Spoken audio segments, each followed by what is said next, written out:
Chapter 46. The magical part of King's Cross Station greeted me, as always, with a crowd of parents and children.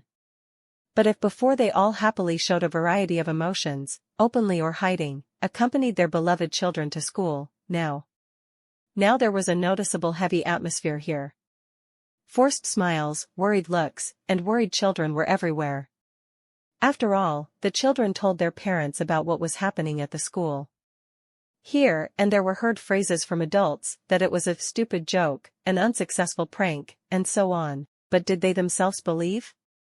Maybe. This is the world of magic. At one of the cars stood Hermione in a winter black coat and hat. She carefully examined the platform as if looking for someone, but as soon as she saw me, she immediately waved her hand and smiled. "Hi, Max." As soon as I came up, the girl immediately hugged me. I answered symmetrically. "Hi, Hermione. Shall we go to the compartment?" "Yes. I have already taken our place." She cheerfully pulled me into the carriage and then into the compartment. There she took off her coat and, as always, already in school uniform. It was quite warm in the compartment, so there was no need for outerwear. Then I took off my coat, placing it on a hanger at the entrance. A scarf with a hat went there too. My bag I just put on the seat next to me. Hermione took a seat opposite.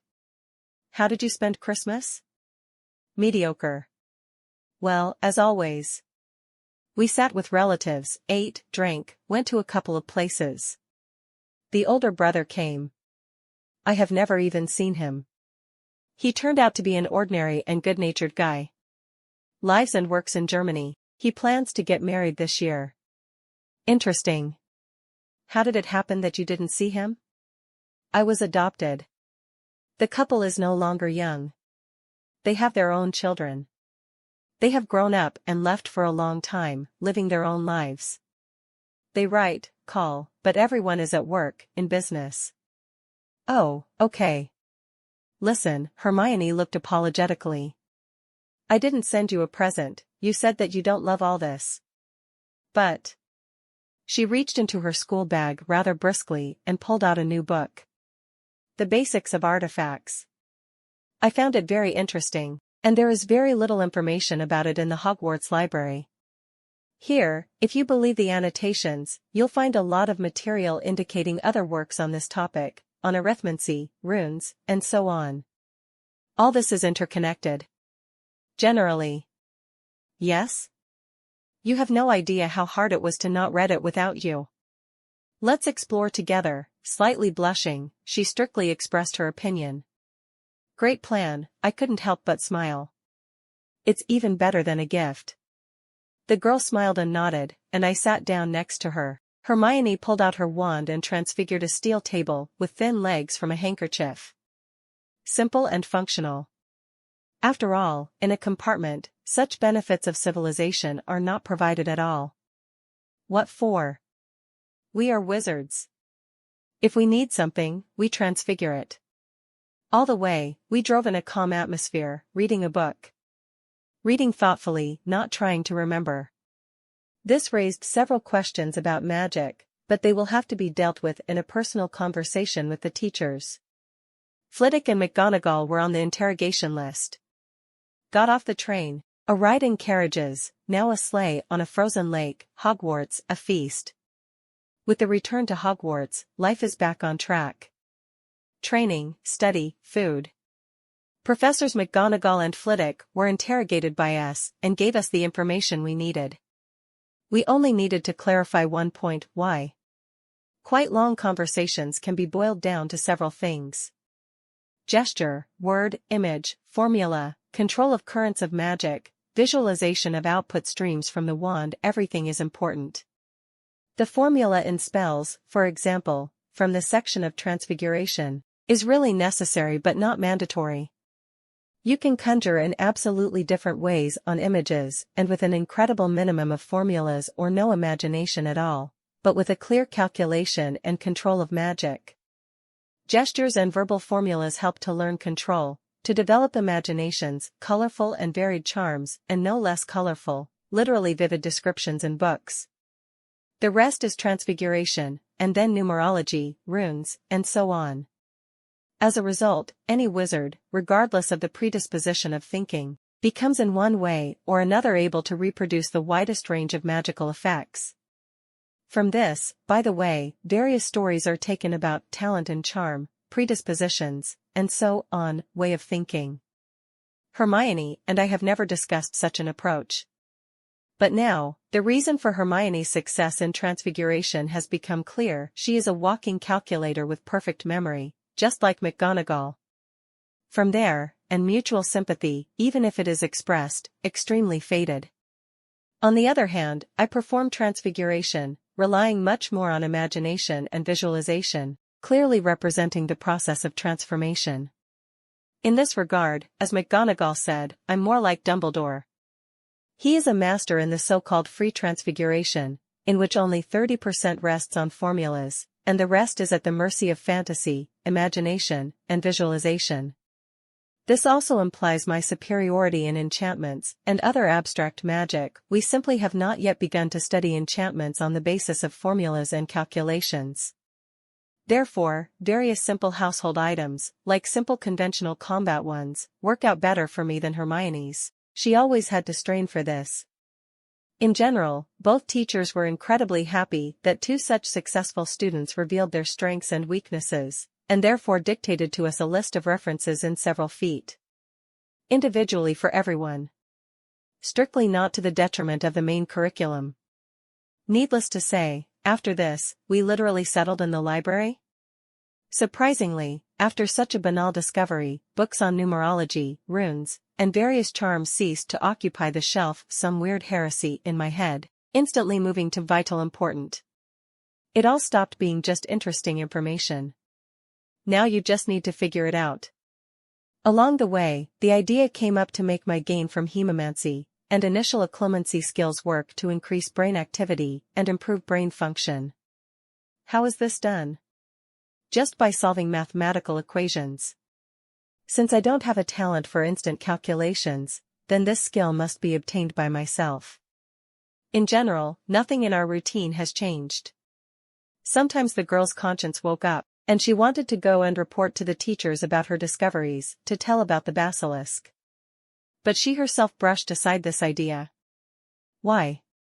Why, that was exactly the question I asked when we were sitting in the evening on the sofa in our inconspicuous corner of the house common room. Around, as always, the students were scurrying about, spreading violent activities. They played different games, recklessly, or maybe consciously, accepted the twins' treats, argued loudly, laughed.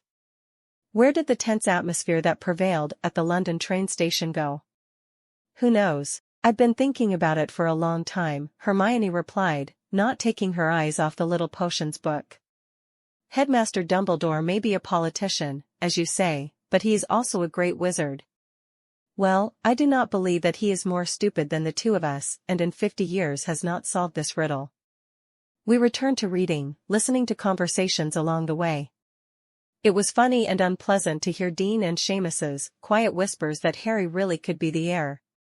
It was nice to see Ginny Weasley, who finally lost her paleness, and she perceptibly perked up. Perceptibly perked up? So she had already thrown away the diary, and the flood took place today, all in the same toilet of Moaning Myrtle. Well, let them have fun. Chapter 47. For several weeks, Harry walked with this diary as a great jewel and a secret, naively believing that no one notices how he furtively checks for its presence in his bag or how tiredly he looks at it, sitting at the table in our room, absorbed in his thoughts. But I see all this fuss. Hermione sees, although she does not show curiosity. Well, the guy has a diary, so what? Ginny also sees it. Or maybe she just, as always, stares in love at her hero at the first convenient opportunity. The main thing is that everything is going about as it should. Valentine's Day came suddenly. Its suddenness was in the wretched, poisonous pink ornaments hung all over the Great Hall of Hogwarts. Okay, not miserable, quite high quality made, but... Have mercy, old man, they are so sugary pink that it hurts my eyes. Here, Lockhart miscalculated and, against these decorations' background, began to simply get lost in his no less sugary pink robes. It is necessary, by the way, to obtain from him a new admission to the forbidden section because Hermione and I got too carried away with new perspectives, starting to process what was already memorized, embedding information into the created concept of magic. Ugh, Ron spat loudly at breakfast. These nasty confetti are everywhere. Everyone around him grimaced in understanding because the breakfast was spoiled. I sat down at the table only after the last sparkle landed, so my breakfast appeared later, clean and tasty. While some were wasting their energy trying to cleanse the spoiled food, the unforgettable Lockhart stood up from the teacher's table and, as always, beaming with a smile, decided to keep his word. Happy Valentine's Day, loudly, to the whole hall, he congratulated the students. To begin with, let me thank everyone, and there are 45 of them who sent me greeting cards for this day. I took the liberty of arranging this little surprise for you. But that is not all. Lockhart clapped his hands, and a procession of grim-looking dwarfs entered the hall. They looked like spell-enlarged and clothed garden gnomes. Perhaps they were, but the harp in their hands and the golden wings behind their backs turned these caricatured wrinkled creatures not at all into some kind of angels, but monstrous monsters, creatures of sick fantasy and nightmares. I present to you my dear Cupids, Valentine letter carriers. With a radiant smile, Lockhart pointed with his hand at this procession. Today, they will walk around the school and deliver valentines. The fun is just beginning. I am sure my colleagues will also want to contribute to our holiday. Lockhart stood half-turned to the teachers and began to kindly point his hand at those about whom he wanted to speak. As if nobody knows them here. Let's ask Professor Snape to show us how to make love potion. And Professor Flitwick, on this holiday of flaming hearts, could tell you something about the love charm. He knows about them, old prankster, more than any wizard. I was genuinely amused by the reaction of these teachers. Snape's gaze, perhaps, could kill as well as a basilisk, and poor Flitwick hid his face in his hands. Out of shame, I guess, or maybe he didn't want to show the students a bloodthirsty grin? I bet he could do it. It's not for nothing that he is half a goblin, and Lockhart must have very high-quality enchanted clothes from the Jinxes since he is still alive. However, I wasn't destined to have fun for too long. I forgot that my appearance was stunning. Hey, you, Gaiapati, came a voice behind us when we almost came to the spells lesson. I was about to have some fun, but... Max Knight asked me, almost the same strange voice from somewhere below. While I, like a complete fool, stared at this winged miracle with a harp in his hands, the same as this weirdo grabbed Potter tightly. Harry fought desperately to the chuckle of those around him, but the resistance was useless. A musical message to you, Gaiapati, personally. A musical message to you, Max Knight, personally, both messengers said in unison. Harry's bag, which the small monster grabbed, could not withstand the load, tore, things spilled out of it everywhere, and the bottle of ink broke, in addition, smearing this everything. It was then that the monster knocked Potter to the floor, straddled his legs, and wanted to broadcast with inspiration. Slowly shifting my gaze at my messenger, who had already opened his mouth, I swung with all my might and kicked him. "Uiiiii!" screamed the monster set off in flight, while the second began to read the message to Potter. But even here, everything could not be smooth. By some unknown miracle, the flying monster ricocheted off the wall. It almost returned to the original one, again preparing to speak. And then he got another kick from me. "Uiiiii!" He squealed again, and a harp flew out of his hands, and wings fell off his back, falling down cartoonishly, swaying from side to side. "Huh? What is happening?" Malfoy came around the corner with a cheeky smile, but not later than half a second ago, the harp knocked out of the monster's hands with a swing flew right into his forehead. Ouch! The guy screamed loudly, lying on the floor and clutching his forehead with his hand. Malfoy's comrades, Crabbe and Goyle, stared blankly at what was happening. As, in fact, and the rest of the Slytherins coming up to the class. "Why are you standing, idiots?" Malfoy yelled, "Lift me up." Fat boys looked at each other, shrugged, and lifted Malfoy sharply. "What bastard did that?" angrily examined those around the blonde, pressing one hand to his forehead. But everyone just giggled, some over a rhyme for Harry, some over Malfoy, some over the whole situation. Draco Malfoy, there was another voice nearby. All at once looked at the next winged monster. Let's go. Malfoy made a commanding decision and hastened to retreat with his comrades. Harry awkwardly tried to smile with everyone, but it was clear from his face that he didn't like it. He didn't like such congratulations and their consequences. "And what idiot thought of this?" said Ron, approaching his friend, giving Harry his hand. And this idiot burst into tears and ran away. "Frankly speaking, I do not believe in love at this age, and therefore I feel sorry for the so thoroughly brainwashed girl.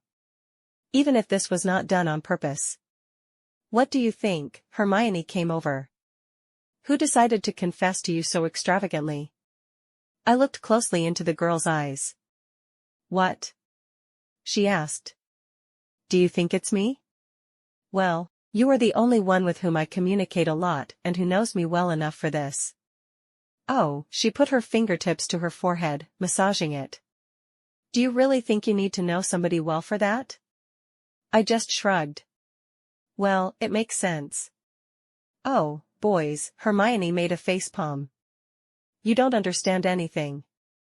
Throughout the day, the disciples were harassed by these screaming winged monsters. As soon as they were dealt with, sometimes leading to explosions by various reducto. Well, those who knew this spell, senior students perceived everything much easier and with humor, and the congratulations themselves were not so much amorous as humorous in nature. But for my peers, this is a tragedy. In principle, at this age, everything proceeded a little more seriously. Chapter 48. The Easter holidays came, and McGonagall gave us a party assignment to decide on additional subjects for the third year. For this, she even devoted a few minutes of her time to show up in the house living room, in which Percy Weasley had previously gathered all second years.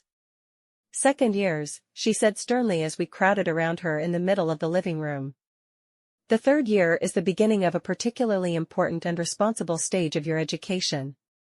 From the third year, you begin to study those subjects that will certainly be useful to you in your future profession. An incorrectly chosen subject can put an end to your future career." McGonagall paused for a moment, looking at us closely over her glasses. "Therefore, I strongly recommend that you think over and weigh everything thoroughly before randomly entering objects into these forms." She pulled out a bundle of sheets of the finest parchment from the wide sleeve of her robe. "Mr. Weasley, if you please." Percy was instantly beside the professor, all so perfect and correct, and as always, the only one from the house who wears a cap on his head. Percy deftly took the papers from the professor and began to hand them out. "I repeat," McGonagall said. "Take this matter seriously. Good evening." The professor left the living room, and many of the guys quickly went to their companies, discussing a list of subjects, arguing about something, or, having forgotten about it, went about their business. Hermione and I, as always, took place on our sofa. "What do you think to take?" she asked, carefully reading the text of the form. In addition to a short list of subjects, there was also a template text that said, "I, such and such from such and such house, hereby declare responsibly that from the third to the fifth year I want to study the following subjects in an additional order at the School of Witchcraft and the Magic of Hogwarts." This is not literal, but the meaning understandable completely. "Runes and arithmancy." "Yes?" "Glad to hear. Did you think I would take COMC and Muggle studies?" "Well, who knows?" She shrugged her shoulders, smiling slightly. "See for yourself. All boys, without exception, take COMC and divination. I'm not deaf, I hear. It's funny that the main reason is light subjects. So we found out last year that no one wants to study. You know, Hermione, for sure many people think that later they themselves will catch up with the incomprehensible, or what is required." Then I stopped and remembered myself from the past. How many times have I thought so myself? Countless. How much time did I lose? Unmeasured. Perhaps, for this reason, I grabbed hold of my studies, and I still regularly complete tasks from an ordinary school. Someone said that there is no point in regretting the past because, in this very past, you still could not have done otherwise, all other things being equal.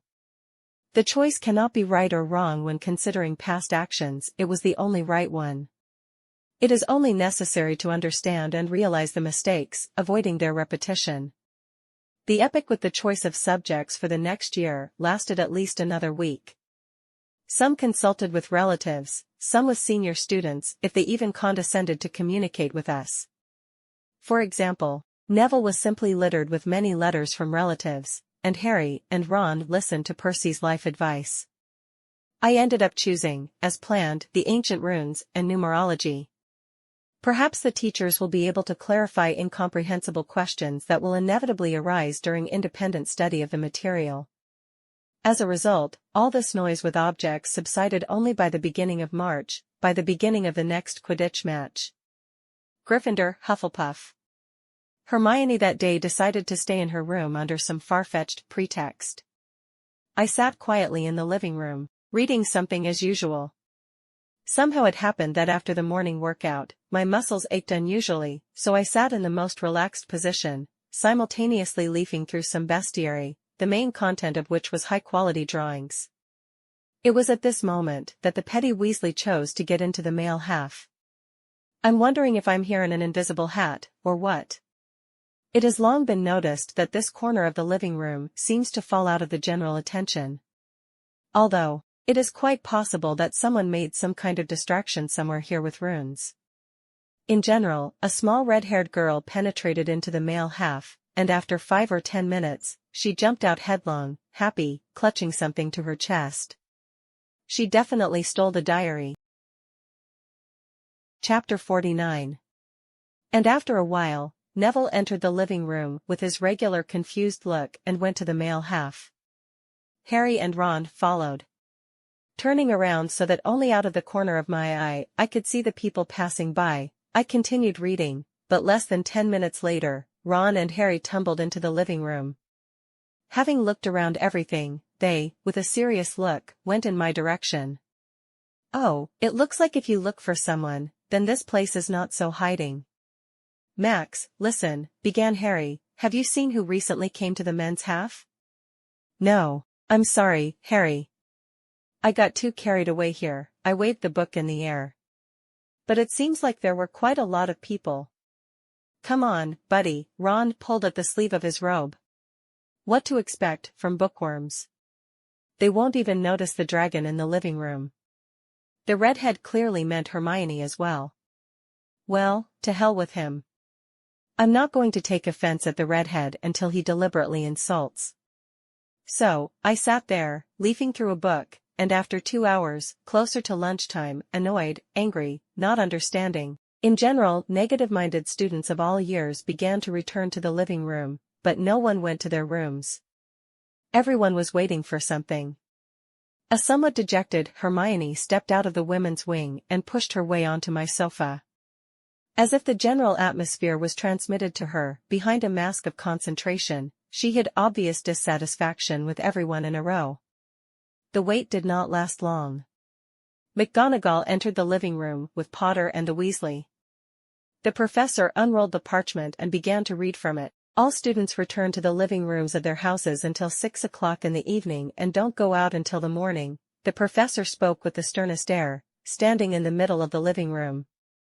You will go to lessons accompanied by a teacher. No one uses the bathroom without a guide. All matches and trainings are temporarily cancelled. No evening movements. The professor rolled up the parchment, sighed, examined everyone carefully. It is hardly worth adding that I have not been so upset for a long time. If the criminal is not caught, the school is likely to be closed. I urge everyone who has any suspicions to come up to me without delay and tell me what you know. Hermione and I looked at each other. Maybe, let's say? Let's try. Let's see what happens. Literally, 10 minutes later, we were already standing in the professor's office, where Percy had brought us. Mr. Knight, Miss Granger. Do you want to tell me something? McGonagall asked from her desk. Her office, by the way, was quite laconically decorated. Dark furniture along white stone walls and bookcases, sideboards with some personal trinkets and figurines, a large work desk with a mirror and other little things, including a pile of parchments and an inkwell with a simple white quill. Yes, Professor, I nodded. We have a theory, not about the criminal, but about the instrument of the crime. I am listening really carefully. We have told everything clear and understandable. We used several facts and speculations. We said that the Chamber of Secrets is one of the creations of Slytherin. If the heir is indeed the heir, then he will inherit Slytherin. As is known from historical sources, Slytherin could speak with snakes. The symbol of the house is a snake. Again, from historical descriptions, it follows that Slytherin was proud and vain, which is why we assumed that he could well entertain these qualities by bringing out a basilisk, but without telling anyone about it. Moreover, you can talk to him, giving clear orders if something happens. They also said that spiders are fleeing from the castle, and as you know from bestiaries, spiders are most afraid of the basilisk. The same fits into the theory of numbness because there were reflective surfaces next to all the victims, and only for this reason they didn't die. True, this particular speculation is unsubstantiated because no one has ever conducted research on the look of the basilisk for obvious reasons. This theory's special place was occupied by the conversation between Potter and Weasley's overheard in the living room. As you know, our bright hero is the Parselmouth. He somehow loudly shared with Ron that he had repeatedly heard a hissing voice from somewhere in the castle walls, only he and no one else. I will take note of your theory. You have done a great job. But, despite the apparent correspondence, do you think that a basilisk has been living quietly under Hogwarts for 1,000 years? And Headmaster Dumbledore, if it were true, would have figured out and eliminated such a threat long ago. Hermione and I exchanged glances, but did not become indignant. Thank you for listening, Professor. It's my pleasure. Mr. Weasley, she said a little louder, and the door to the office instantly opened. Yes, Professor? Percy appeared. Show Mr. Knight and Miss Granger to the living room. Yes, Professor, Percy nodded, and we left the office. And what did you say there? Nothing special, Percy. Nothing special. Hermione nodded thoughtfully to herself. I hope so, he threatened with a finger, and we went into the living room. Chapter 50. Days passed one after another, but the situation at the school intensified more and more. The students walked everywhere, almost in formation. To the classes accompanied by a teacher. To the toilet accompanied by the prefect and a couple of assistants. There were simply no loners. Unrest arose among the students. On that unfortunate day, Penelope Clearwater and, strangest of all, Lavender Brown were petrified. Now, remembering all the episodes, I can tell why a couple of times she, along with one of Patil, approached Harry and Ron with something when they were playing chess. After these approaches, the guys behaved somehow strange and shy. One day Malfoy took on a particularly happy and proud look, but Harry and Ron were diametrically opposite. It turned out that Minister Fudge had come along with Lucius Malfoy. They arrested Hagrid. Everyone was constantly discussing this topic. But the most unpleasant thing for many, Dumbledore was removed from the headmaster's post, and now his place is temporarily taken by McGonagall. Once, even in potions class, Draco struck up a conversation with Snape about why the professor did not nominate himself for headmaster's post. Draco was praising Snape so much that he couldn't help but smile. Just a little bit, by the very edges of the lips. What blatant flattery! Draco, by the way, began to turn up his nose so that, as they say, he scrubbed the dust from the ceilings. But at the same time, he stopped getting into any kind of trouble at all. Wow, is it some sanity appeared in him? There was one bad news for Hermione and me in all this fuss: we could no longer do magic and physical training. The headmaster's order remained in force, and the younger ones were not left unattended.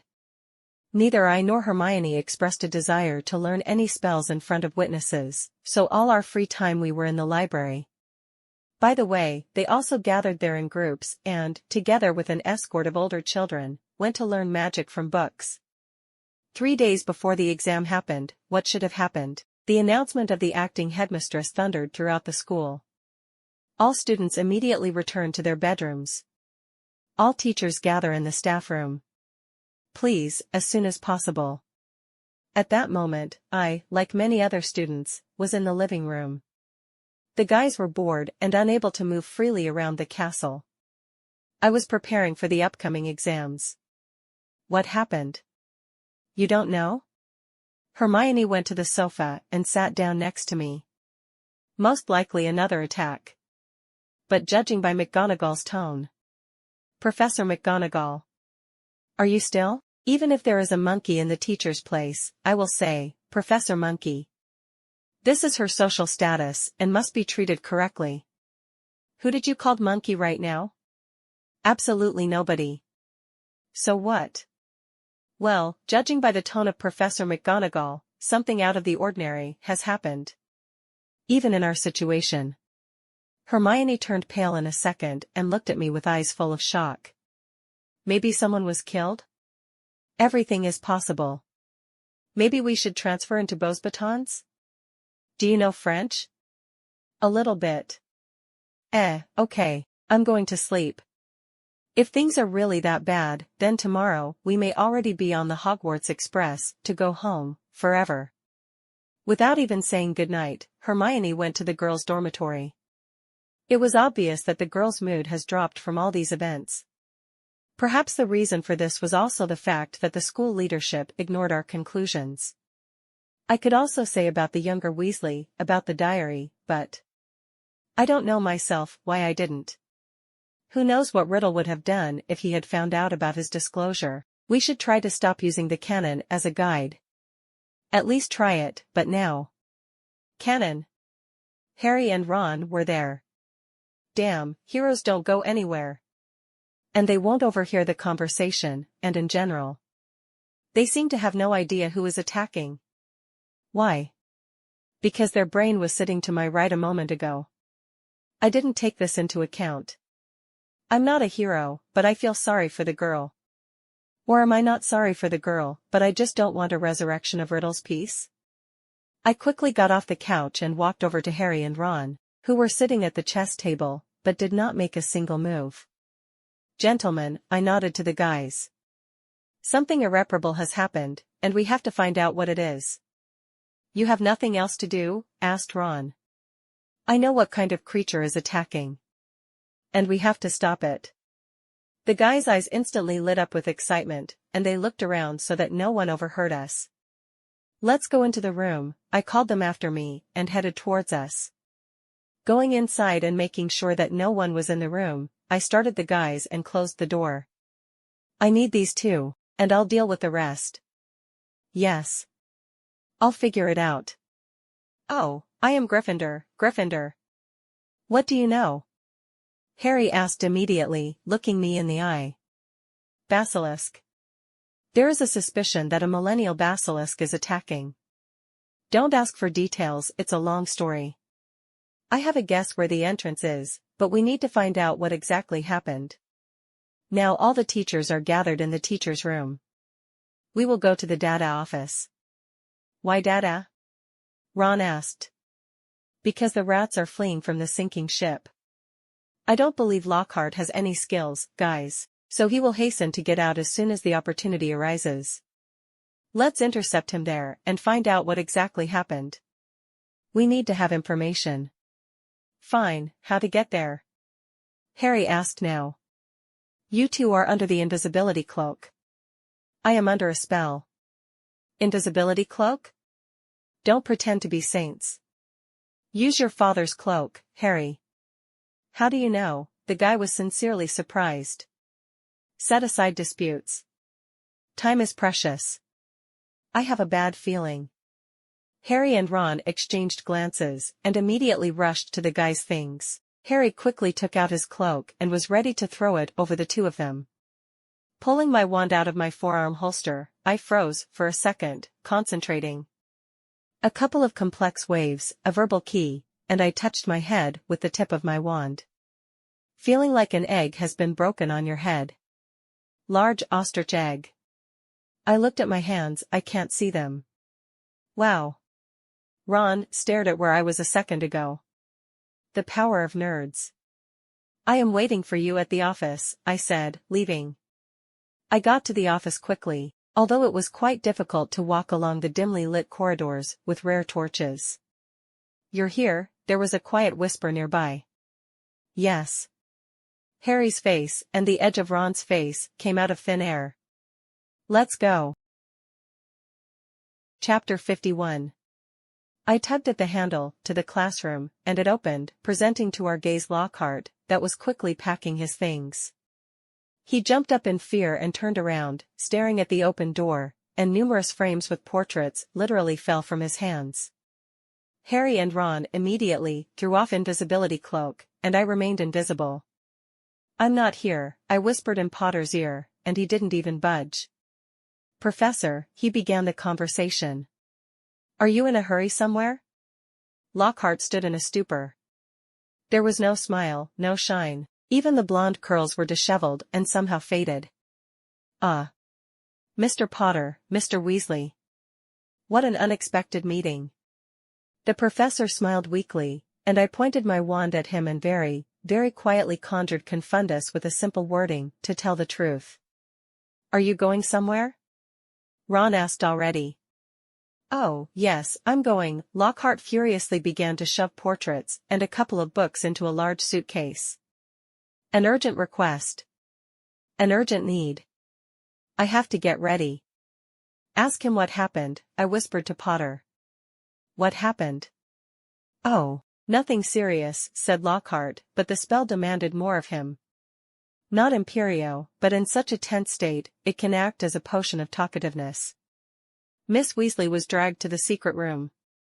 Lockhart realized what he said and stared at the guys with a surprised look. What? Ron roared. Sister? How so? Panic instantly took possession of the guy, and Lockhart was already pulling out his wand. And you run away? Potter shouted. No, of course not. Yes. That is. What about my sister? Ron frowned. You are a teacher of Dada. Help her. Are you saying you're just running away? Harry looked at the teacher in disbelief. After all the feats described in your books? Then I listened with the edge of my ear, carefully watching Professor's hands and wand. I don't want to fall under Obliviate if Harry doesn't have time to disarm him. Lockhart said that it was not he who performed feats, but other wizards. They looked bad on the cover and all that stuff. He confessed that he asked their stories, erased their memory, and calmly retold these stories on his own behalf, not forgetting, of course, to embellish this matter solidly. Lockhart finished packing his suitcases and turned sharply to the guys, pointing his wand at them.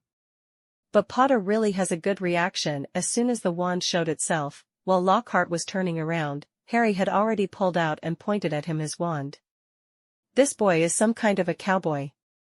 I'm very sorry, boys, but I'll have to use the Obliviate spell, so you don't tell my secrets. Otherwise, I won't be able to sell a single book. A complete fool? He didn't even neutralize the potential opponent who was holding the wand. Lockhart started swinging, but Potter got ahead of him with his disarming. The professor's wand flew out of his hands, and the professor himself flew back, crashing onto the suitcase. Take him to the Moaning Myrtle toilet, I whispered in the kid's ear and went in the right direction. When I got to the right place, I had to wait no longer than a minute for the guys, and now they came, holding Lockhart at gunpoint. And what have we forgotten here? The former professor was examining the room. I walked over to Potter and whispered, look for the sign of the snake near the central wash basin and hiss something to open the passage. Harry nodded and followed the instructions exactly. With hiss at one of the sinks that stood in a circle in the center, attached to the columns, the guy activated the mechanism. The columns parted to the sides, and one of them went into the floor altogether, revealing a wide black hole. The guys were determined to jump inside, and Lockhart to escape, but he was simply pushed there. It's funny, I used to think that the scream of a falling man receding into nowhere happens only in cartoons, but no, it's real. The guys jumped after. I sighed and jumped after. It's some Hogwarts roller coaster, darkness, branches of a huge tunnel, always going down, and a slimy stone surface. In the end, I flew into the spacious hall, which was already lit by lumos from Harry's wand. Underfoot was a real graveyard of skeletons of small animals. Harry, Ron, and Lockhart were talking about something and moved forward. I walked a step ahead of Potter, followed by Lockhart and Ron behind him. But at one fine moment, Lockhart imperceptibly lagged behind, and when we got to the next branch, where a huge, more than 20 meters piece of shed skin lay, Lockhart simply fell. Ron immediately jumped up to him. "Get up." Ron pointed his wand at the sloppy and dirty writer, and he reluctantly, which with difficulty, began to rise. In a moment, Lockhart had already grabbed Ron's wand, and his face was again beaming with a dazzling smile. "End of the adventure, boys. I'll take a piece of this wonderful snake skin with me upstairs, and I'll tell all at school that it was no longer possible to save the girl, and you two lost your mind at the sight of her mutilated body. Say goodbye to your memory. From now on, you will not remember anything about the past. Obliviate." I abruptly moved further along the corridor, and behind me, there was an explosion. Stones and dust fell down. We ran, trying not to fall and not look back. When everything calmed down, and for some reason, the spell fell off me, I conjured lumos and looked around. Harry stood next to the floor and also conjured lumos. Behind our backs was a huge stone blockage that completely blocked the entrance. "Why you didn't help?" the guy yelled at me, not without pretensions. "Dirty, covered in traces of stone dust and crumbs." "Ron's wand," replied with a shrug. Harry didn't understand right away, but when he did, the guy smiled. For a second. "Ron," he rushed to the pile of stones. "Harry? I'm here. How are you?" "Keha, Keha. There is so much dust," came the muffled voice of a redhead from the other side of the blockage. "I'm fine. What about you? How is Lockhart?" "I'm okay, but everything is littered here. And this bastard seems to have been hit hard." "Max with you?" "Yes." "Why he didn't help?" "Your wand. What has it to do with?" "Ah, got it." While deciding what to do next, it took at least a couple of minutes. As a result, I again conjured invisibility on myself and went with Harry to face the danger face to face. It was decided to use invisibility as an element of surprise in case the culprit was there. We went out to a large hall, which looked more like a cave. On the opposite wall was a huge round door with serpents from the center. "It looks like a bank door, to be honest." "Probably," Harry said as he approached. "Parseltongue is also needed here." On the second try, he hissed something at the door, and again the mechanism worked.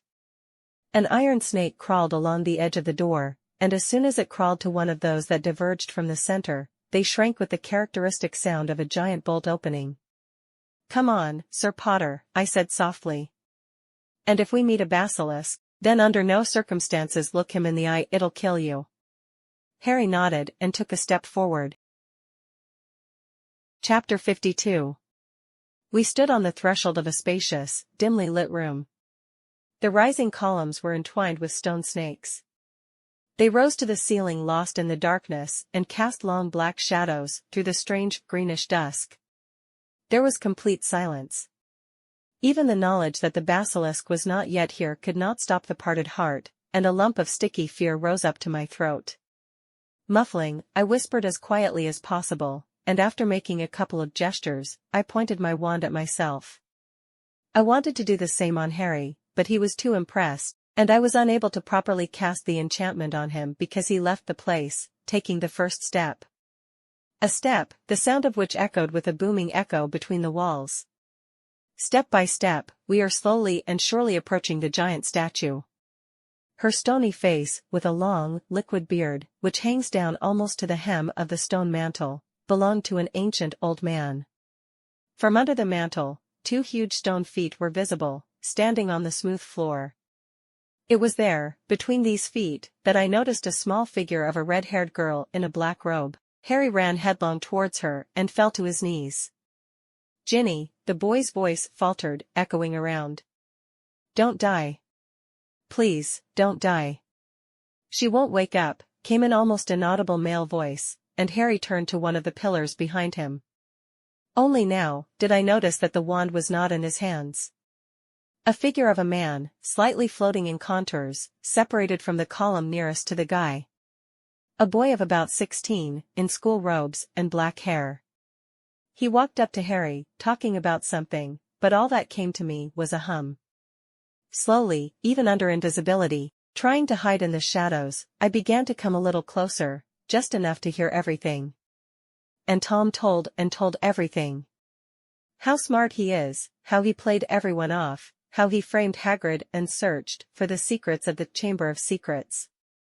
How angry he is at Potter, which Ginny had told him about. Fantastic chatterbox. In general, everything came to. Voldemort is my past, present, and future. The unformed phantom of Riddle uttered pompously, and with these words, he waved his wand to Harry, creating in the air burning letters of his name that changed their place. Tom Marvolo Riddle became I am Lord Voldemort. A moment of truth, a moment of horror, realization, disgust, it was all read on Harry's face. And I was in a somewhat ambivalent state. On the one hand, I was present at a rather significant event, an event from a fairy tale. On the other hand, a basilisk will appear here soon. What am I doing here? I'm making sure Harry will not die. You never know how Hermione's absence from the Golden Trio could have affected his abilities.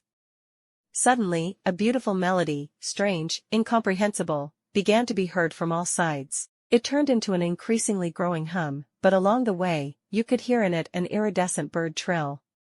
The volume rose quickly, and there were vibrations across the floor, even in the body. Explosion! Sharply turning around, I saw how the top of one of the columns under the very ceiling literally burst into a fountain of fiery spray, and a phoenix appeared a meter away from this place. This is exactly how it was described in the books: hefty, bright fiery tones, with a large tail that rivals a peacock's size. In his paws, he carried a hat.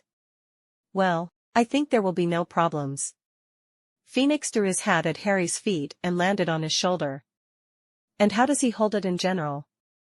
Harry talked to Riddle a little longer, and then he walked over to the statue, spread his arms out to the sides, and loudly gave out a whole hissing serenade. With a crash and hum, the statue's mouth opened. Harry backed away towards the entrance, and after a couple of seconds, a head emerged from the statue's mouth. Huge basilisk head. An incredible mixture of dragon, snake, beak, all this an almost black color with a greenish tint. The head slowly and inevitably reached for the floor, pulling the rest of the body with it. The basilisk has already touched the floor, and the torso has just begun to taper towards the tail. I didn't look him in the eye, but out of the corner of my eye, I kept at least his tail in sight. Riddle laughed. Harry closed his eyes and dashed away. Tom whispered something to the basilisk, and he crawled after the guy. I waited, hiding, and only now realized that I was not even breathing. I may consider myself a Gryffindor, but not genuine, no. My recklessness and courage come only after at least some calculations and plans, which means that the sword from the hat will not help me. How to beat a phantom? I don't know not only that, but also what Riddle is like now. In theory, this is a projection, but can it be harmed? Judging by the fact that he is holding a wand, he will be able to conjure with it, which means he is a kind of container of magic, at least. This means that it makes no sense to use everything that carries a physical component of an attack or an attack on this component. Raising my wand, I went through a possible arsenal in my head and came to the disappointing conclusion: there are few spells. Only if from a grimoire. But then Hermione. Oh, to hell. Leave the bird. Riddle yelled. Leave it now. The boy behind you. You can smell it. Kill him. Then I looked at the sound and realized what had happened. Fox quietly, without any sounds, managed to knock out both eyes of the basilisk and only now began to chirp and fly around, taking on himself the lion's share of the ancient snake's attention. Here the basilisk once again jerked sharply with his whole body, picking up the hat with his tail and sending it literally in Potter's face. It's just. No, well, this is some kind of fantastic luck. Potter put on the hat and, you might say, shriveled on the floor. It seemed that the hat would cover him completely, and he would say something like, "I'm in the house. 30 years from now, I will laugh heartily at this memory." The basilisk was distracted by the phoenix a couple more times. Tom yelled at the basilisk, the Gryffindor sword fell out of the hat, Harry picked it up, got up himself and... Chapter 53. Yes. Tom screamed when the basilisk with the next sweeping movement by the very edge touched Potter, sending him flying. What? Luck is over. Potter does not move. The sword flew to a completely different place. Things are getting too wrong. Removing the passive hemomancy limiter and putting my wand back into its sheath, I accelerated to the maximum I could, running towards Ginny. What am I going to do? Oh, I have no idea. The problem surfaced from where I did not expect. Even though I started to move very quickly, the laws of physics have not gone anywhere. As well as the speed of perception did not increase much. Having reached Ginny in a straight line, I could hardly pick up the diary with my hand and wanted to turn in the other direction, but... What? Tom turned sharply, and at that moment, I flew further away from them by inertia. Gravity, you're a tricky bitch. I fell, touched the floor, rolled over a couple of times, and a wall stopped me. So Potter wasn't alone here? Tom was surprised, but the surprise was quickly replaced by an insidious smile. Oh, one more, one less. Riddle's phantom pointed its wand at me. Jumping up quickly, I rushed to the side of the basilisk that was preparing to simply devour Potter. Phoenix fiercely chirped and swooped down on a giant snake, but their sizes are incomparable. Crouching down, I dodged one beam of the spell, then one more. Stop dodging and accept your death. Tom yelled, but I already saw the target. For a fraction of a moment, I concentrated and summoned my weapon. The black and gilded hilt of a comfortable 1.5 sword fell into the palm of my hand. Another ray of the spell flew literally a millimeter away, green. My heart skipped a beat. But all experiences were somewhere in the background, far on the outskirts of consciousness. The only available direction for the basilisk's attack is from above. I won't go from this side because I'll just slip past, by inertia. From below, it will not work, the basilisk almost spreads on the floor. Taking a couple of steps for maximum acceleration, I jumped, bringing my sword to strike. Behind my back, I created a thick hemisphere of a dome of blood. I did not fall on the basilisk from above, it was more like I flew into him, into his head, so successfully lifted a little up onto the phoenix. It was at this moment that Harry chose to wake up and shake his head in confusion. The sword in my hands pierced the basilisk's skin and skull from the outside, going somewhere in the brain, but the creature decided that it was bad form to die instantly. With all my strength, I held on to the sword with one hand and one of the many horns on the basilisk's head with the other.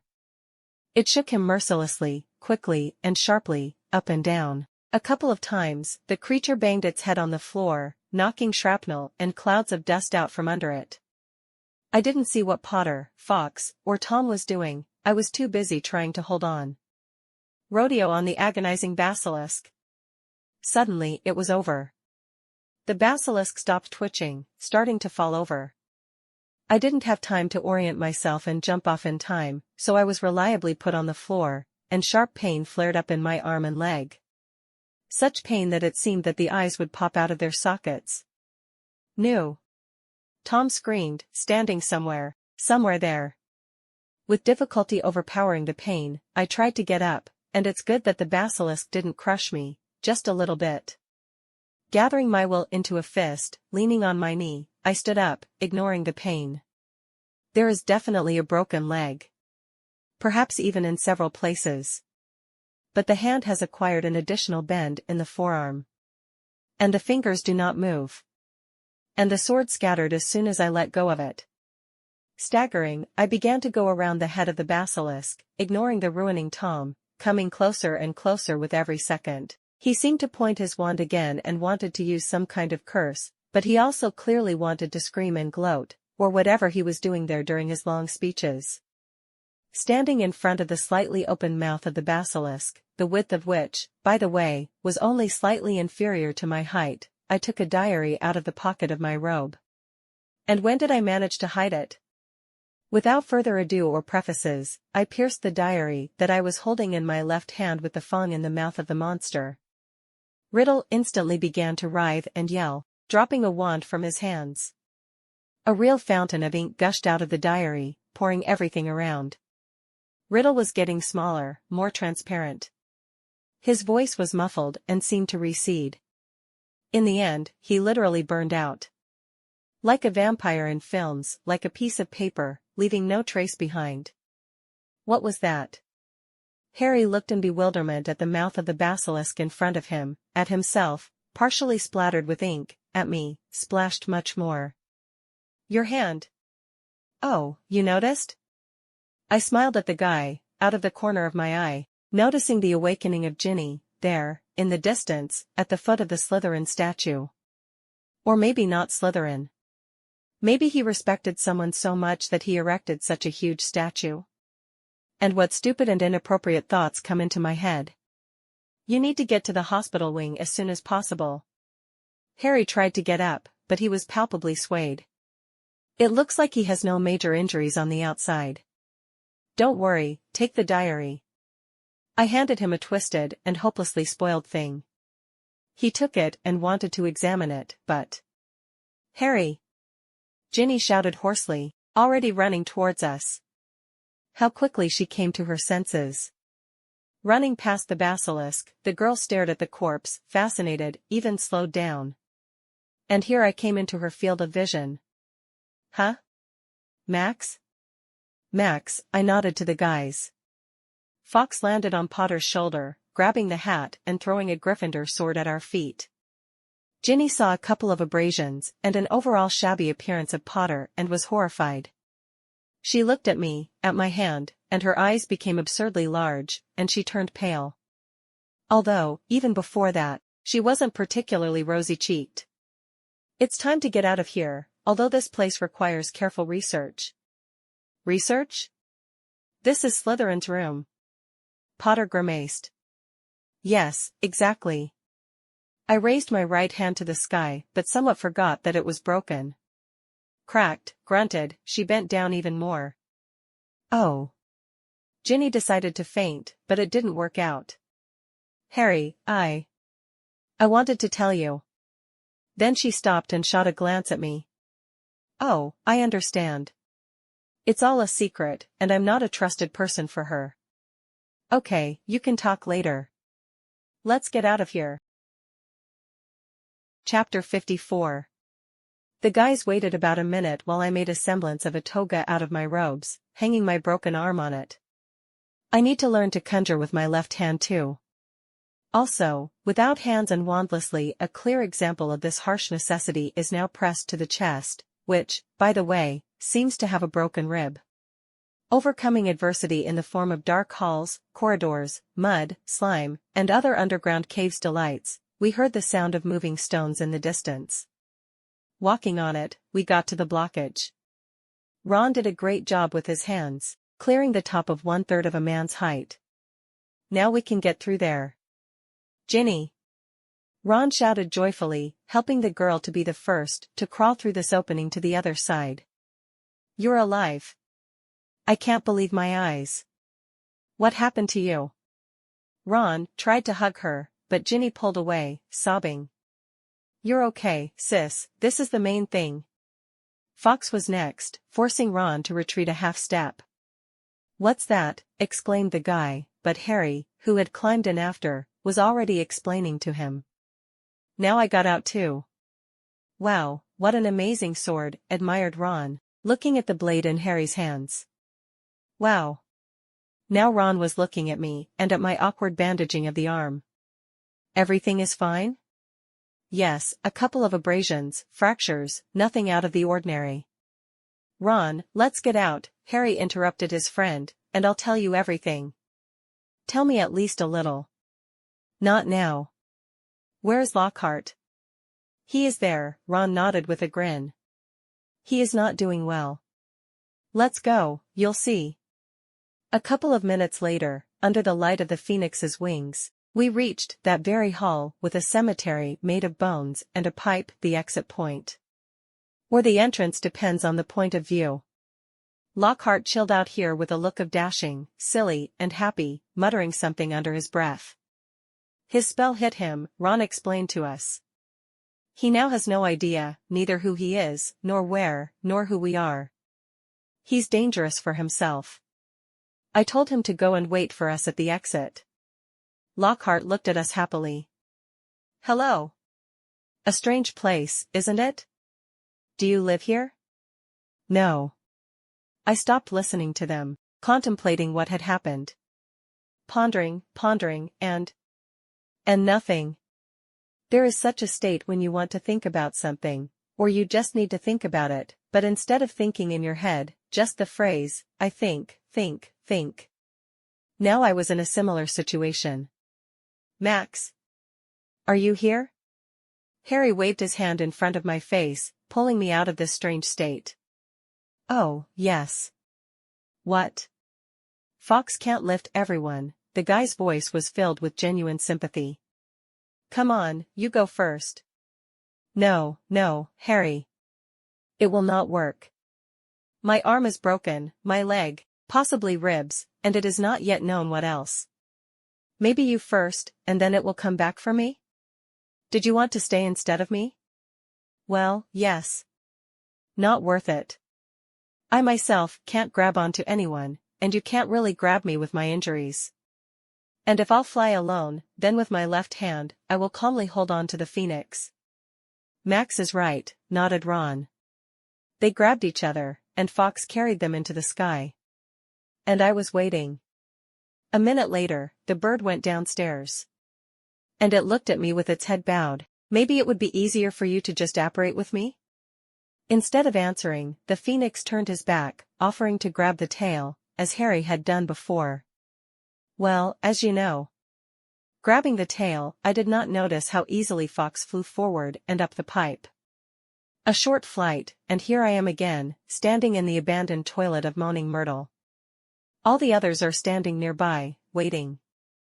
Ginny is crying softly, her face down to the floor. Go to the staff room, and I'll go to the hospital wing. But Max, we must quickly tell what happened to the professors. Ron was indignant. It's not their mental balance that worries me more, but my broken limbs. Ah, well. Yes, the redhead was embarrassed. Then it's really better to do so. Will you come by yourself? I won't know if I don't try. And Max? Thank you, Ron said embarrassedly. Well, you understand. Yes, I understand. I patted the guy on the shoulder with my uninjured hand. Go, or professors will do something else. We parted almost immediately. Left alone with the dark corridors of Hogwarts, I suddenly felt fear, cold, and pain. It was so irresponsible and insane that. Although, why the hell am I surprised?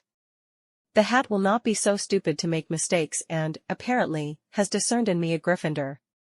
But if I hadn't had hemomancy and a sword, I wouldn't have climbed there, right? Wouldn't I?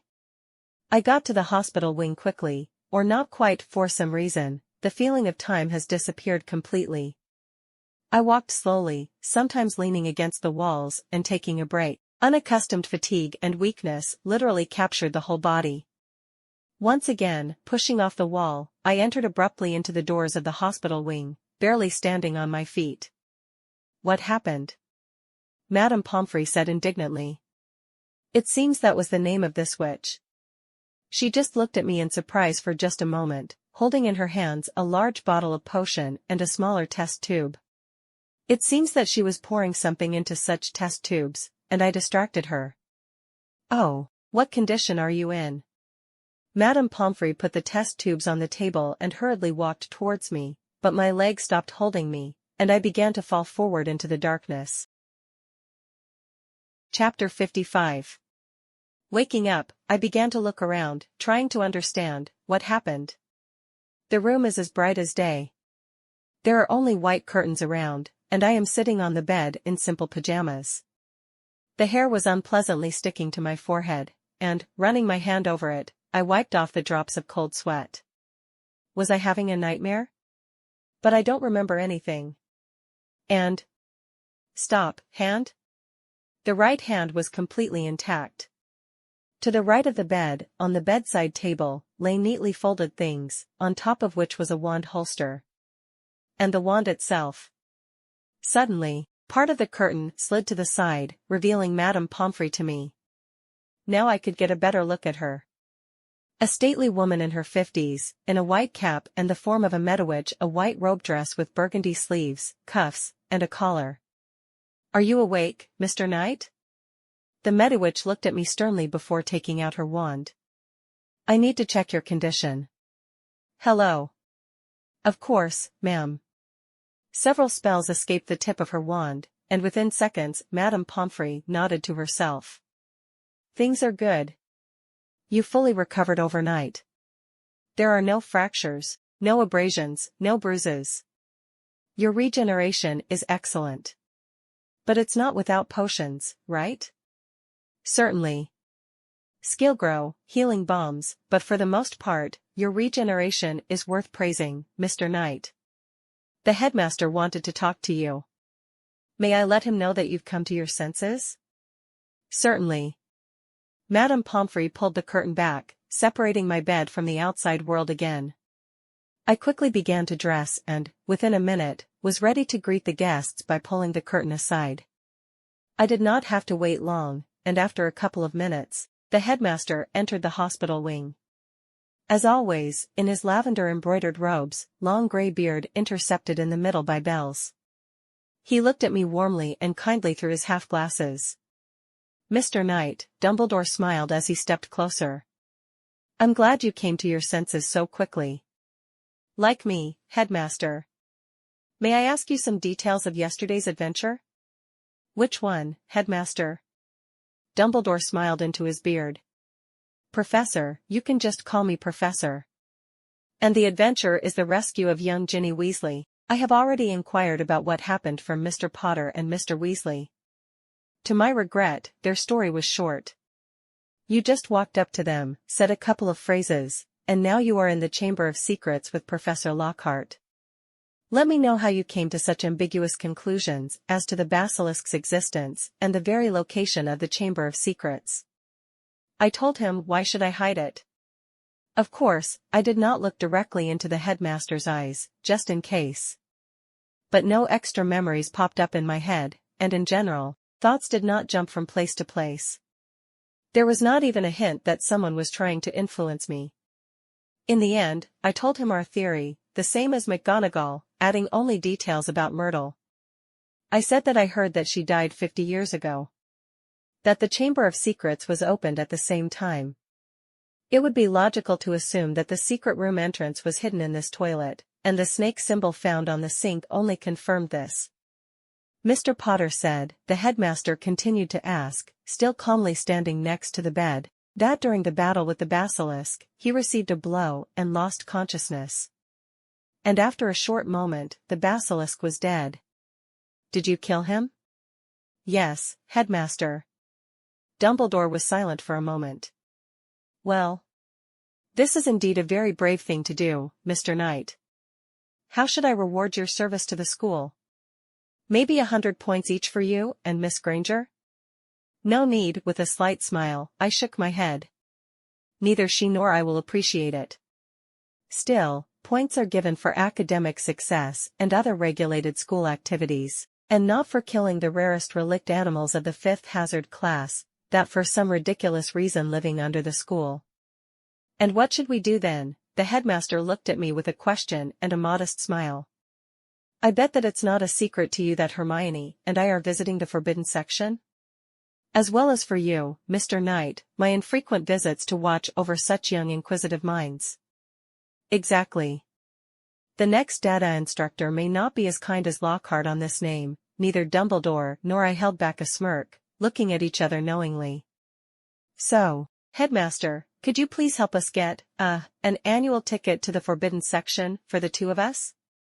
And you do not suffer from excessive modesty, as I can see, Mr. Knight? Dumbledore smiled a little more good-naturedly. Well, I think I have already managed to make sure of your sanity. His words sounded too ironic. As in your friend's sanity. Therefore, as a gratitude, I will help you in this matter. Dumbledore glanced thoughtfully out the window. How fast time flies, he sighed. It's already dinner time. I see your health allows you to join the rest of the students in the Great Hall. Of course, Professor. And thanks. No problem, answered the headmaster, and we went to the dinner together.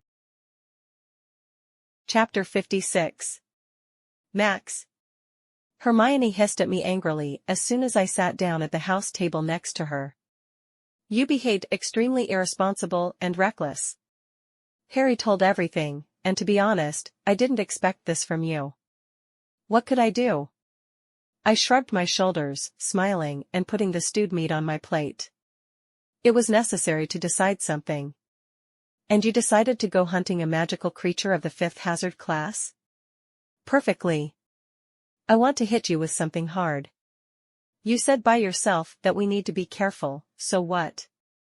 But I killed it, and it could be the other way around.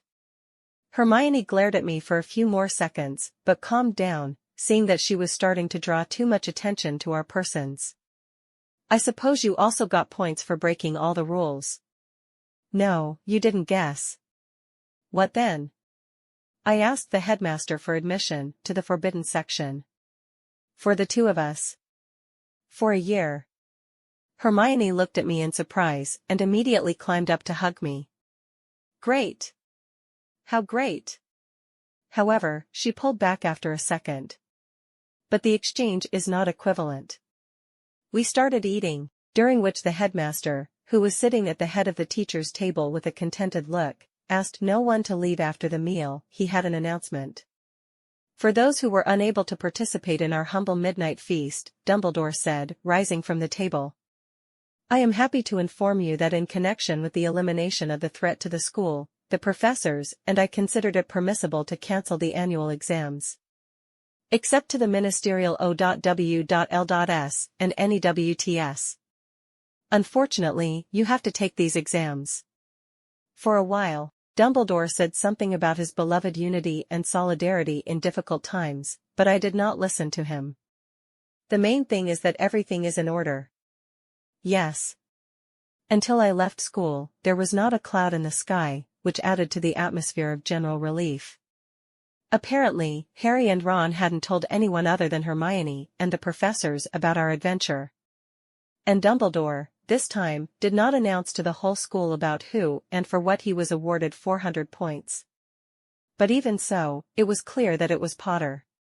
At least everyone thought so, I bet. The cancellation of exams somewhat upset Hermione because she was preparing, albeit not as fanatically as last year. But we were finally able to do enough magic, arranging fierce duels with each other, repeatedly smashing our beloved class into dust. We made a couple of notes about what books to look for during the holidays, made a more or less decent-looking plan for further study of subjects, in general, had a pretty good time. On the train, on the way to London, the local Gryffindor gossips, Lavender and one of Patil. What is it? Can't I remember which of them is in which house? Something is wrong here. In general, this couple managed to squeeze Hermione out of me, so I went in search of adventure. It turned out that it was not so easy to do this because the only source of trouble, Draco Malfoy and company, were completely quiet after Lucius was expelled from the school board of trustees. The rest, both the elders and the younger ones, usually arranged squabbles directly with their peers. So I walked through the wagons until I came across a cheerful compartment. There were Harry, Ron, Ginny, the twins, and, oddly enough, Justin Finch-Fletchley. Like, he apologizes so much for his words and delusions that he even traveling with the insidious air in the same compartment now. I distracted the guys from playing some kind of magical card game. I have never been interested. Hello. What are you doing? They looked at me as if I personified the second coming. Max? Hello, Potter waved his hand amiably, straightening his slightly rickety glasses. Something died in the Forbidden Forest. George or Fred looked at George. Or Fred. Something very big, and very dangerous. Since the Gryffindor Knight decided to reveal himself to the people.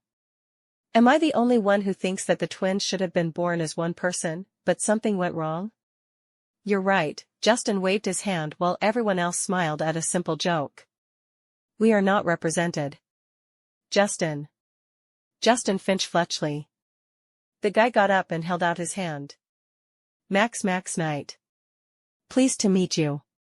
Mutually. Well, I walked through the wagons and looked for problems for myself. Do you have them? The twins looked at each other, but I immediately said. Not you too. Your problems are too problematic.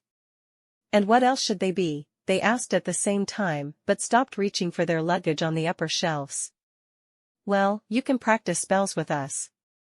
We are just trying to conjure up enough before the holidays. Sure, why not? I went into the compartment. There was still plenty of room. What spell are you practicing? Harry shows us disarming, Ginny said with such pride, shaking her fiery red hair that I smiled. Yes? Come on, show me. I took out my wand and slowly pointed in the direction of Potter, but pointing at the ceiling. Okay, a little shyly, he pointed his wand at mine. Expelliarmus, his movement was careless and fast, his diction was of high quality. The ray was weak, but strong is not needed here. My wand popped out of my hands and, in a short arc, flew right into Harry's hand. Not bad, I praised the guy. Not bad, the redhead was indignant, but with a smile. Harry is the best of us with this spell. Even we agree with that, one of the twins confirmed, exchanging glances with the other. Harry handed me my wand. Since we're talking about magic, I put my wand into the holster. Harry. Are you going to develop your talent? Talent? The guys looked at each other, wondering which one. Parseltongue. This made everyone silent. Don't get it wrong, folks, but I noticed that you have to concentrate for a very long time to speak it. Yes. It's hard to speak the snake tongue, the guy nodded without enthusiasm. I mean, you never know what can come in handy in life. Imagine that snake from the dueling club for a second. Justin, I'm sure you remember that. Yeah. I was very frightened. That's it. What if that snake would have been more fearful or more aggressive? While you were warming up, it would have time to bite someone. But it's a dark gift, Ron shook his head. If Harry will speak Serpentine very well, then people will think that he is very good at dark magic as well. The whole Hogwarts already knows that Harry speaks in Parseltongue. I could hardly restrain myself from shrugging the shoulders. And so, one day, it can save someone's life, because snakes are obliged to obey the Parselmouth if they don't have an owner. Who knows what will come in handy in life? They seemed to agree, but without enthusiasm. I don't know what prompted me to issue such an offer. For about half an hour, I hung out with the guys, conjured little things, transfigured every little thing into buttons, according to the school curriculum, then into something else.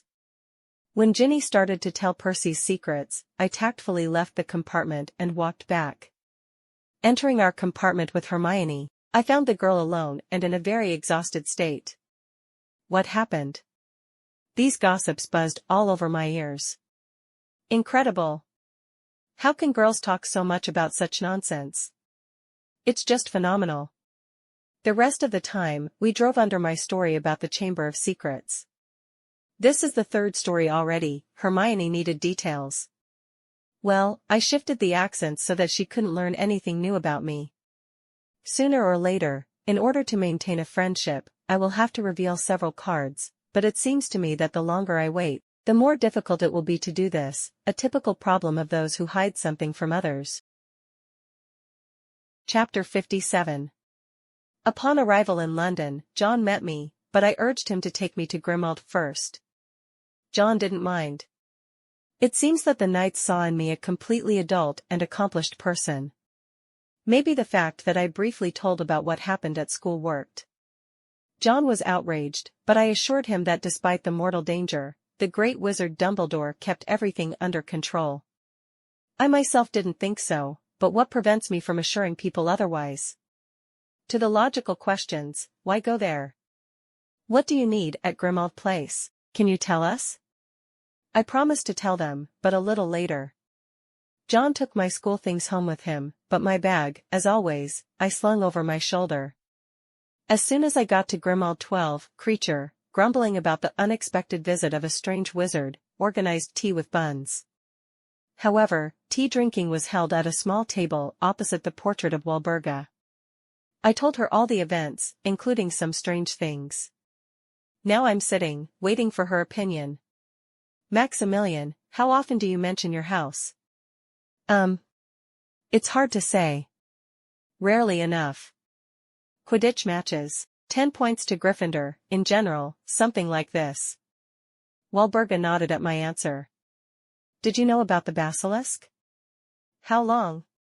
With my friend, 2 weeks after the first incident, we had quite a coherent theory that it was a basilisk. Have you ever thought that it would be nice to defeat it, kill it, disassemble into ingredients? Anything like that, or that you need to solve this problem? Then I thought. Certainly. There were such thoughts, Lady Walburga. I even bought a bag with an invisible extension so that I can put big things in it, but these were just thoughts. The bag will come in handy anyway, just. It would be nice. And why didn't I go there after the victory? Lost in thought, I scratched my head. I even have tools, albeit not professional, but not bad. Maximilian, pay attention here.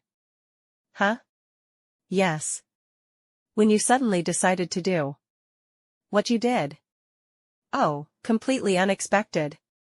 I suddenly thought that the school could be closed, no one is doing anything, and I, as a Gryffindor boy, must help Potter deal with this issue.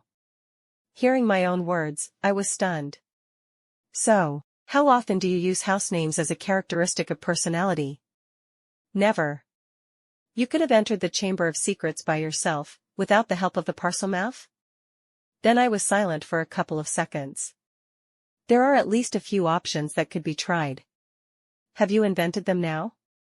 No, it was a long time ago, and not that I came up with it, it's just. Well, they are logical.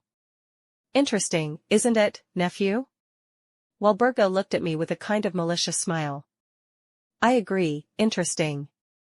Also, why did you drag Lockhart with you, tied up and thrown? Judging by your story, he can't do anything at all. I don't know myself. Potter and the Weasley dragged him, but I didn't care. How often in your thoughts did you cheer yourself up and justify the act by Gryffindorship? Very. I frowned. Congratulations, nephew, you became a victim of a light confundus. Yes? I looked at the portrait in amazement. But I have used confundus several times and have been exposed to it myself. The effect is completely different. Let me explain to you a few points not written in the textbooks. Confundus is an extremely versatile spell. Suppose the wizard knows or guesses about your thoughts, ideas, dreams. In that case, he can impose confundus in such a way that you change priorities for a while. You yourself, voluntarily and consciously, will do what the wizard needs. But, how you do this will depend on you. Walburga once again took a cigarette holder from her drawn table and lit a cigarette. An example, you've gone to Diagon Alley for an exclusive new enchantment textbook. This is what you need, but you only have 1 galleon in your pocket. You walk past Café Fortescue. You know perfectly well that there is great ice cream, and you really want a portion. However, you have exactly the money for the textbook. Then your eyes were caught by the legilimate that superficially counted your thoughts. At that moment, you were thinking exactly about galleon, ice cream, the price of a textbook, and a textbook. Your knowledge of occlumency did not help because the legilimate did not delve into your thoughts, but just superficially looked at what you were thinking about without it. Now, knowing some of the initial data, the legilimate has imposed a weak confundus on you with the correct wording. As a result, you changed your priorities and bought a textbook on enchantments, not in Flourish, but from a dealer. Old edition, but acceptable, money saved, ice cream bought. It sounds like nothing horrible. Yes, but you are an obedient child in the family, and you were strictly ordered to buy a new textbook. You wanted to do so, and all these thoughts were just options that you thought about, but you would never do that. I think I understand. But who needs it at all? It's a school. Potter had no idea what to do or where to run, who was attacking, what kind of beast, he knew nothing.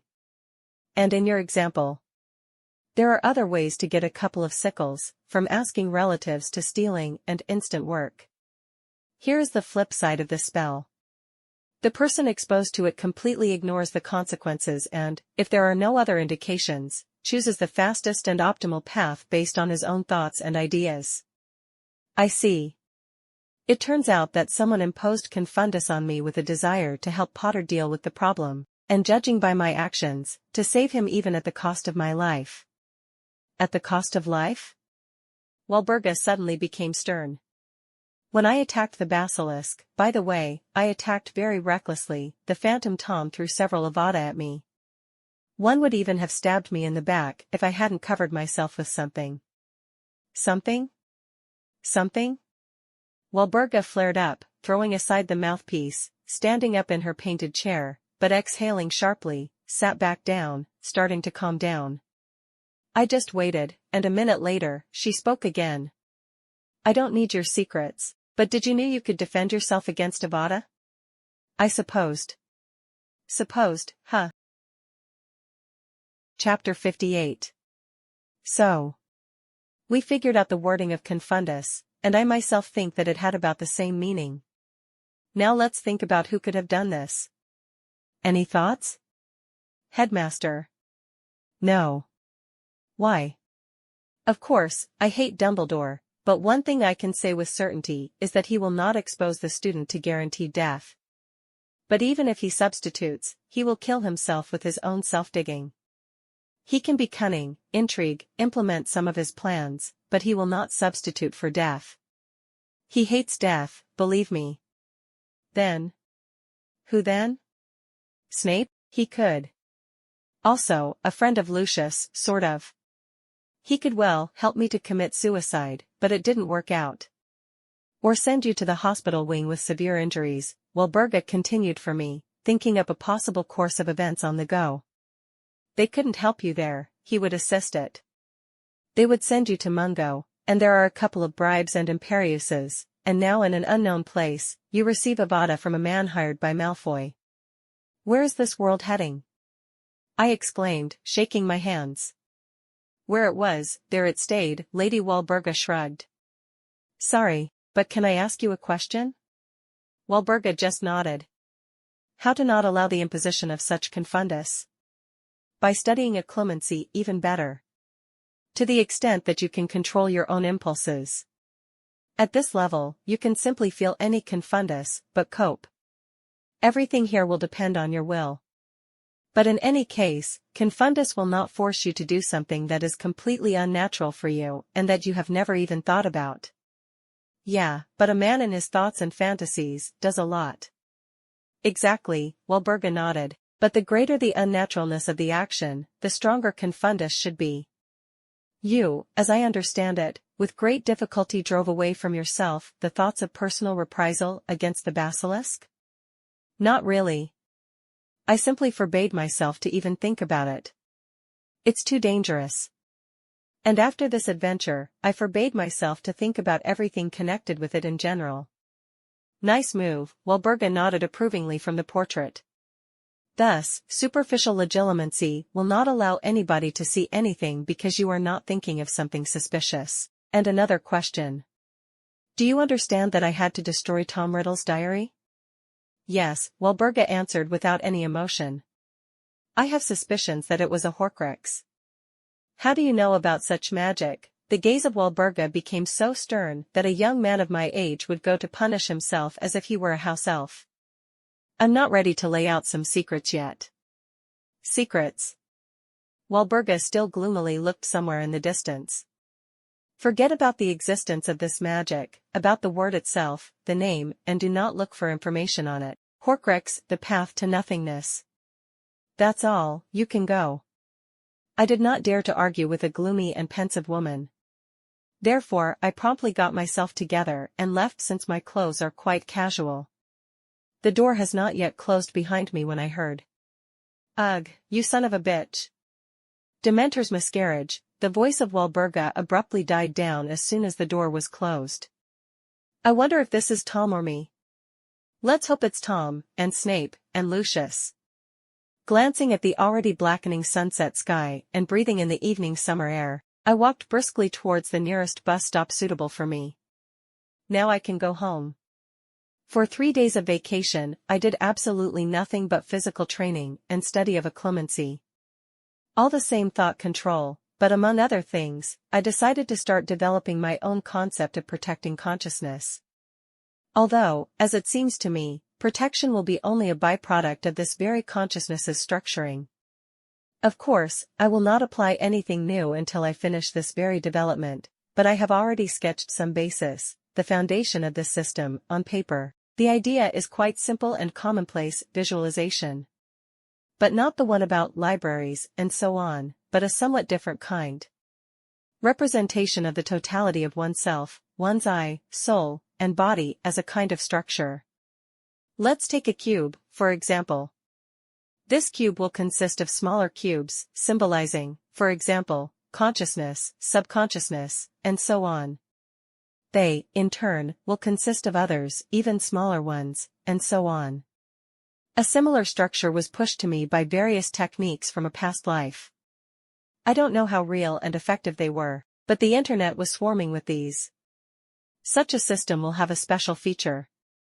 A separate block cube, the role of which is only in one, to take on an external signal in the form of some kind of suggestion and send it to other isolated blocks.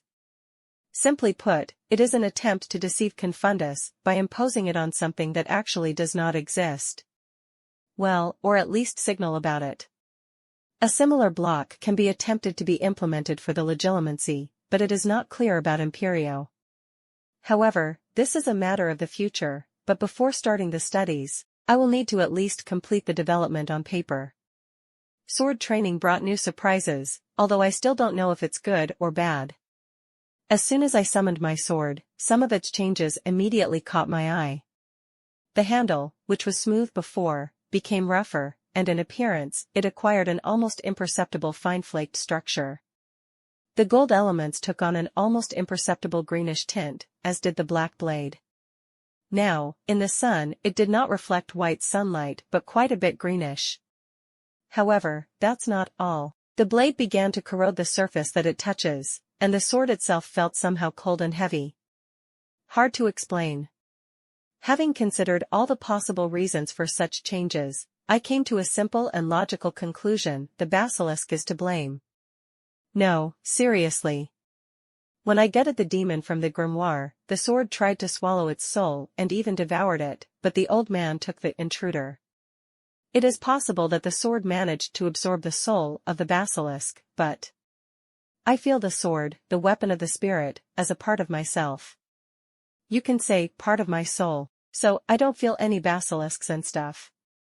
Perhaps, since the sword is part of me, then I don't feel any changes? Look, when a psycho becomes a psycho, he does not know about it. For him, everything is in order, and he behaves as before, and in his opinion, everything is fine with his psyche. A logical question immediately appeared in my head: will the sword absorb another soul or not? Perhaps it could only absorb one? I guessed about such properties of the sword, and therefore I drove away the thoughts of poking it into everything, but the basilisk forced me. Although, on the other hand, there are at least 2 spells in my head that can kill such a creature, but would I have pulled them without practice? Hardly. This is not stupefy everything, there is tens and hundreds of times more complicated. Also, it hits well. I would have nailed both Potter and Ginny, and for that, I would not be stroked on the head. The ministry would have found me. They would have figured it out and found me, but they would not have stroked, because the corpse of the hero of England is not a trifle. Chapter 59. On the evening of the third day, I was delighted with the knights. John and Sarah won a trip of some sort. To Egypt. The degree of suspicion goes off the scale to absurd levels. This is alarming, but there is really nothing special to do. It was for this reason that the very next day, I, together with the knights, descended the ladder to the land of Cairo. What a heat! John said delightedly and at the same time dejectedly, squinting his eyes right from the gangway, even in the shade of the cap. What did you expect, dear? Sarah smiled in a light dress and wide-brimmed hat. At passport control, in addition to the usual check of documents and luggage, we had to go with a representative of the local magical law and order. What pleased me was the clothes of this neat bearded man. I thought to find something traditionally Arabic here, but no, a fashionable two-piece business suit, a tie, small unloading on the belt, visible behind the hem of an unbuttoned grey jacket. There, on the belt, were the badges of the local Muggle security service and the certificate of magical service. As in France, separate rooms, made in a quite decent and even rich form, were intended for the inspection of wizards. Beautiful masonry floor, beige columns, and walls with gilded edging and other architectural elements unknown to me.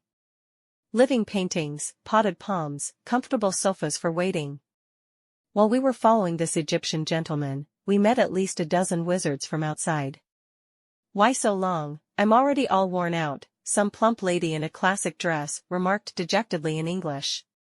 Next to her stood a puny little peasant and said something reassuringly, but much more curious was the strange little blue animal. It had a long tail, a large mouth with sparse teeth, and a rather grumpy nature.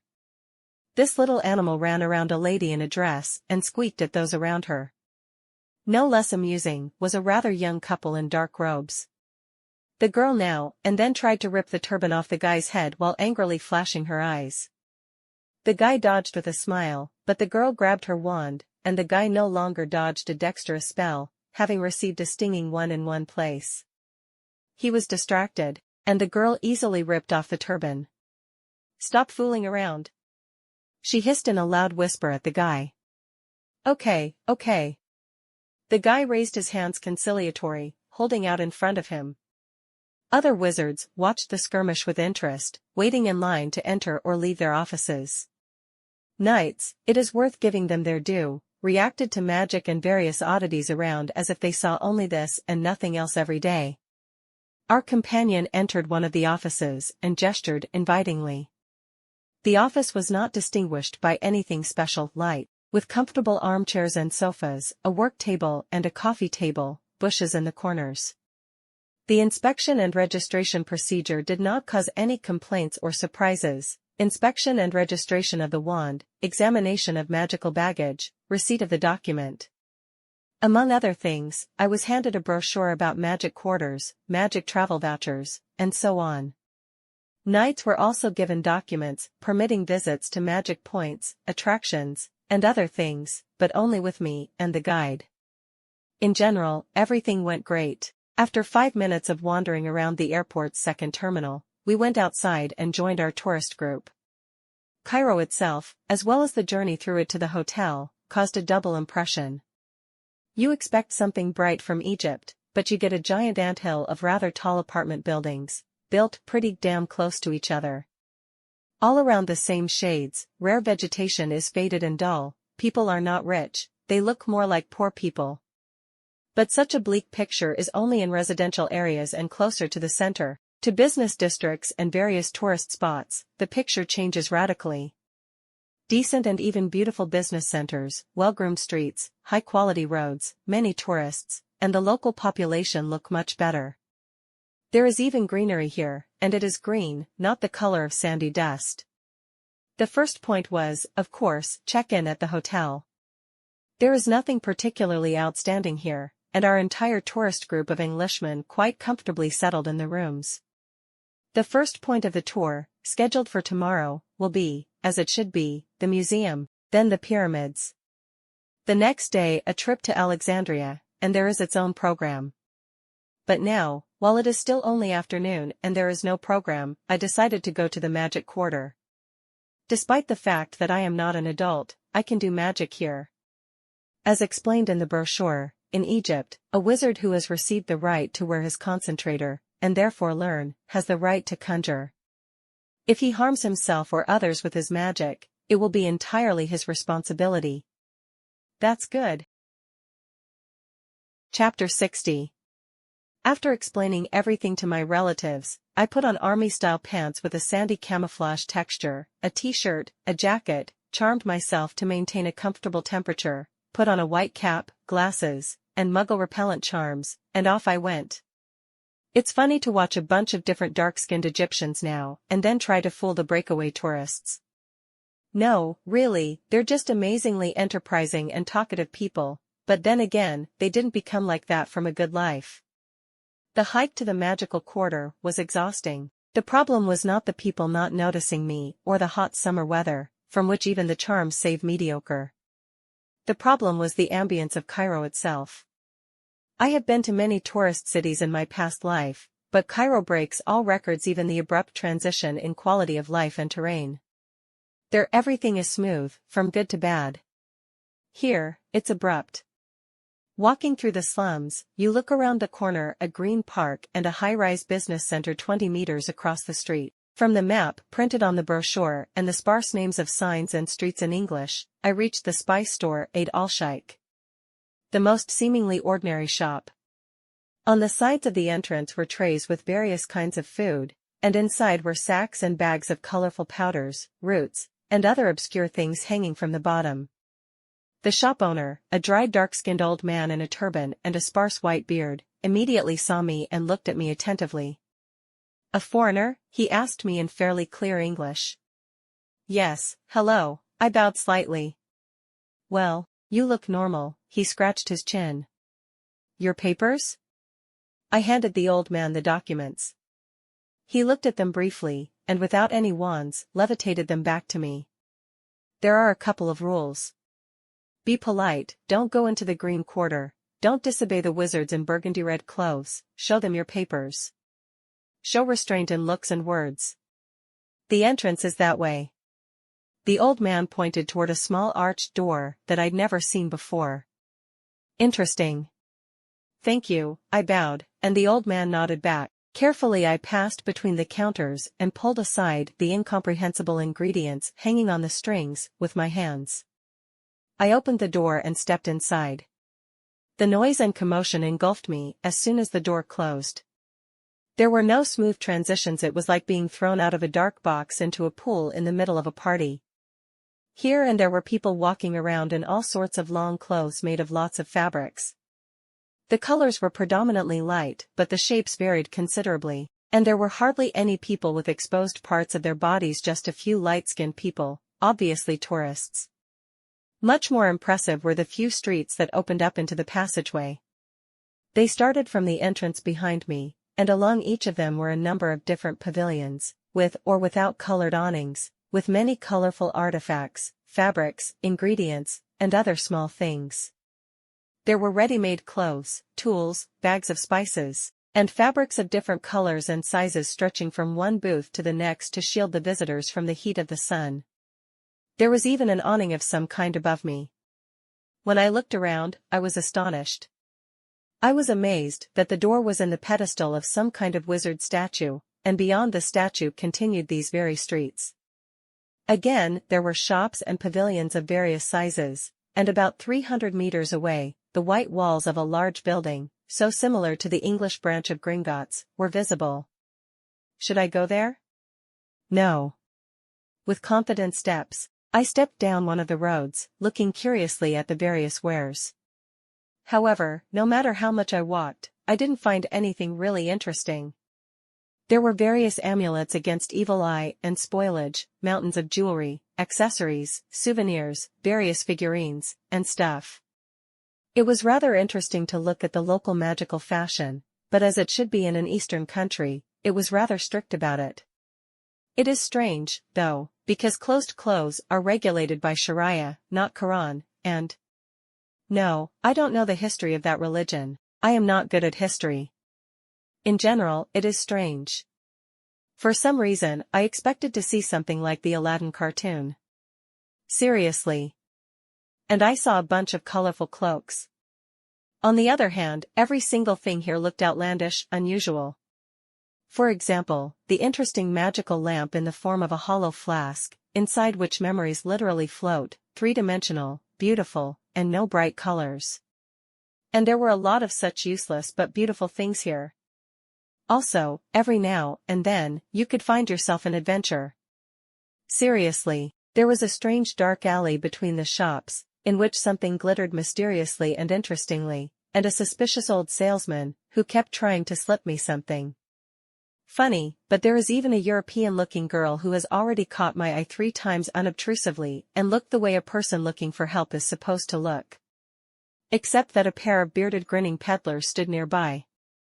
Probably some kind of local magic swindler. I returned to the room a little tired and full of various contradictory impressions when I had had a good walk and had not spent a single galleon because I did not take any money. How was your walk? John turned to me at once. He and Sarah were sitting in armchairs at the coffee table. John was reading some kind of book, and Sarah was reading a magazine. What was interesting was clearly a technical magazine. Not bad, and how are you doing? I answered, taking off my cap and renewing the charms on my clothes. We went for a walk, too. It's pretty interesting if you stay inside the hotel grounds. By the way, Sarah looked away from the magazine. There's a very nice pool complex here. I recommend you go. The girls are pretty, too. At that, Sarah winked mischievously and smiled. I think I'll refrain from doing anything rash at my age. You're too boring, Max. John pretended to be sad and put the book aside. You can at least pretend to be a little embarrassed. We talked some more about who saw what, and then we went to dinner. Afterward, I spent half the night on the roof of the hotel, looking at the city. That is all for today. Thank you for watching. If you've enjoyed this journey, make sure to subscribe and ring that notification bell. If you have any suggestions or feedback for me, please drop a comment down below.